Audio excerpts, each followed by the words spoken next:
Japan Defense Minister bibisita sa Pilipinas ngayong Mayo. Pero ang tanong ng marami, ito na ba ang pinakahihintay natin? Ang matagal ng usap-usapan na paglipat ng mga used warships mula Japan papuntang Philippine Navy, tuluyan na bang mangyayari?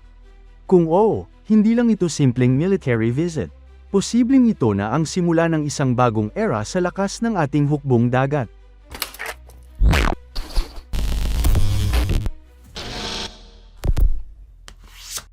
Sa gitna ng tumitinding tensyon sa West Philippine Sea, lalo na sa patuloy na presensya ng China, unti-unting nagbabago ang galaw ng mga bansa sa Indo-Pacific. At isa sa pinakaaktibong kumikilos ngayon, ang Japan. Hindi na ito ang Japan na tahimik lang sa depensa. Ngayon, mas agresibo na silang bumubuo ng alliances, lalo na sa Pilipinas. At ayon sa mga ulat, nakatakdang bumisita ang Defense Minister ng Japan ngayong Mayo para palalimin pa ang ugnayang militar ng dalawang bansa. Pero bakit ngayon? Hindi ito basta courtesy visit lang.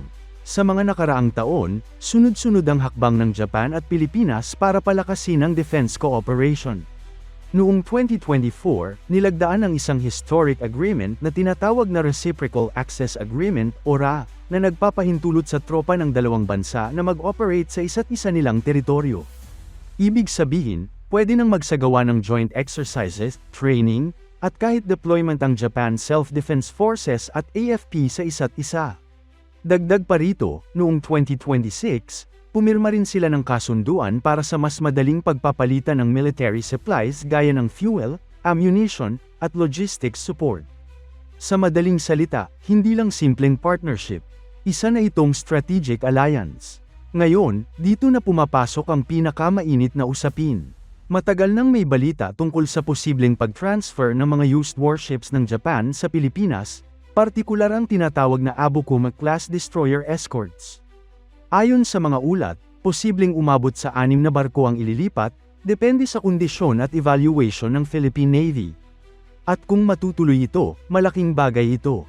Bakit? Kasi sa ngayon, limitado pa rin ang bilang ng malalaking barko ng Pilipinas.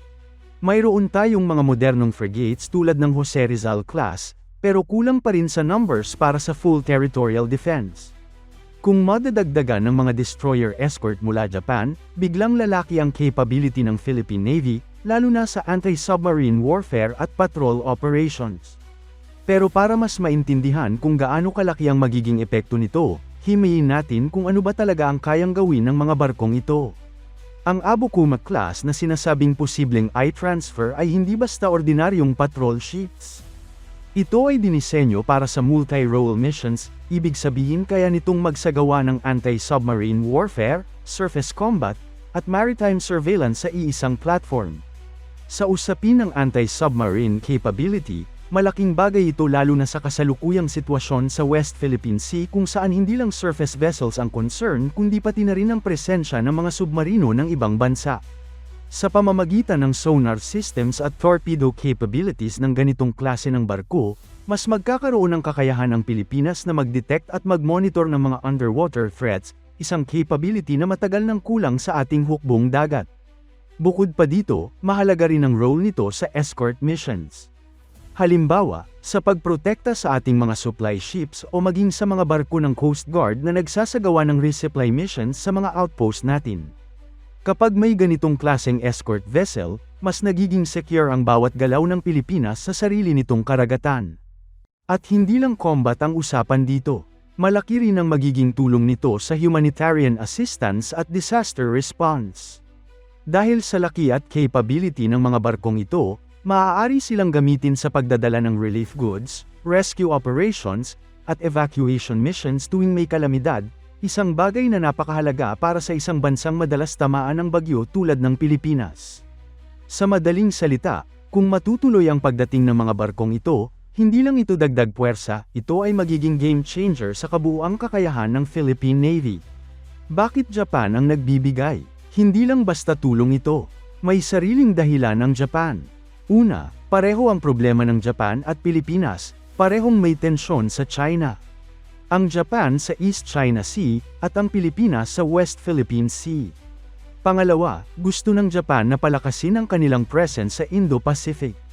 At pangatlo, bahagi ito ng mas malawak na strategy ng Japan na paluwagin ang kanilang dating mahigpit na patakaran sa pag-export ng military equipment. Dati, halos bawal sila magbenta o magbigay ng armas. Pero ngayon, unti-unti na nilang binubuksan ito, lalo na sa mga kaalyado. At isa sa pinakapinagkakatiwalaan nilang partner, Pilipinas. Ngayon balik tayo sa paparating na pagbisita ng Defense Minister ng Japan.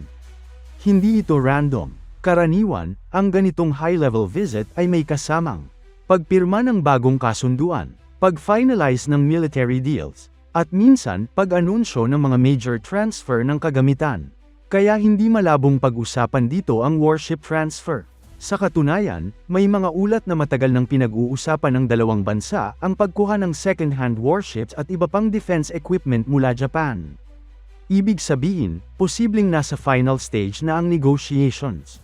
Gaano kalaki ang impact nito sa Pilipinas? Kung matutuloy ang transfer, malaki ang epekto nito sa Philippine Navy.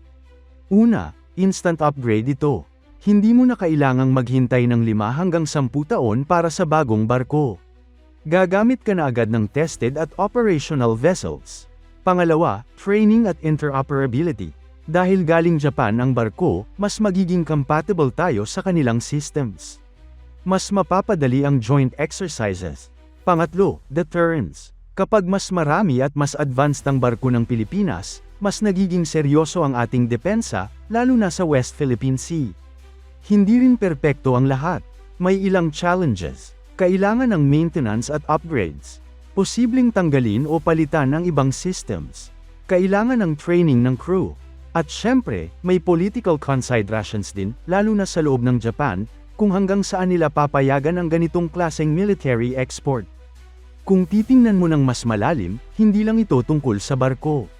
Ito ay tungkol sa pagbabago ng power dynamics sa rehiyon. Ang Japan, na dati ay limitado sa self-defense, ngayon ay unti-unting nagiging mas aktibo sa regional security. At ang Pilipinas, na dati ay heavily dependent lang sa US, ngayon ay nagdi-diversify ng allies kasama ang Japan. Sa katunayan, ang 2026 ay itinuturing na mahalagang taon para sa trilateral cooperation ng US, Japan, at Pilipinas, isang indikasyon na lumalalim ang kanilang military coordination. Balik tayo sa tanong, ito na ba ang hinihintay natin? Sa ngayon, wala pang official confirmation na tuluyan ang ibibigay ang mga warship ngayong Mayo. Pero lahat ng senyales, nandyan na. May ongoing negotiations, may existing agreements, may paparating na high-level visit, at may shared strategic interest. Kung pagbabasehan natin ang galaw ng dalawang bansa, parang papunta na talaga tayo doon. Kaya sa mga susunod na linggo, bantayan natin ang balita. Dahil posible na ang simpleng pagbisita na ito, ang maging simula ng isa sa pinakamalaking military upgrade sa kasaysayan ng Philippine Navy.